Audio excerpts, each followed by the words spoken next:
Mga ka-DIY, welcome back to our YouTube channel. So naalala nyo ba yung ating emergency light upgraded version? Ito. Siya nga pala, marami kasi nagtatanong kung nagbebenta daw ba ako nito sa Shopee. So ngayon, meron po akong nabili kasi, may 3 kong stock available. Pwede nyo pong bilhin sa Shopee, ilalagay ko po yung link. Upgraded na po yung battery nito.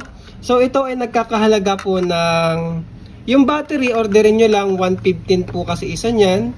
So 345, and then yung mismong emergency light is 200 pesos. So kung bibili nyo po to sa akin ay nagkakahalaga po ng 545.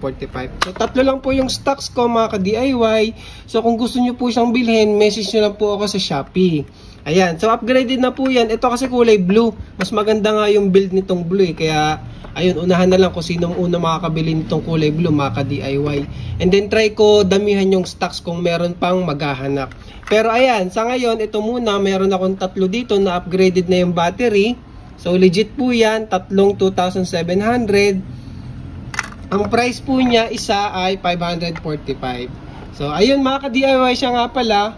Meron ako ditong mga DIY Pinoy batteries, yung kulay purple. Ang nakalagay kasi dito is 2,000 mAh, pero sa actual kasi nito is 1,800. So konti na lang to mga ka-DIY, pinapaubos ko na lang, buy 5 free 1 mga ka-DIY. So kapag bumili ka ng 5, 6 yung ipapadala ko, and syempre free pa rin yung spot weld natin mga ka-DIY. Message nyo lang po ako kung gusto nyong spot weld. Ilagay nyo na lang sa notes ng order para hindi natin makakalimutan. So promo po to, 5 plus 1 promo, free spot weld pa, 1,800 mAh bawat isa. Itong kulay purple lang mga ka-DIY ha, kasi paubos na lang para at least hindi na kasi ako kukuha nito, so pinapaubos ko na lang mga ka-DIY. So yun lang para sa video na to. Maraming salamat mga ka-DIY.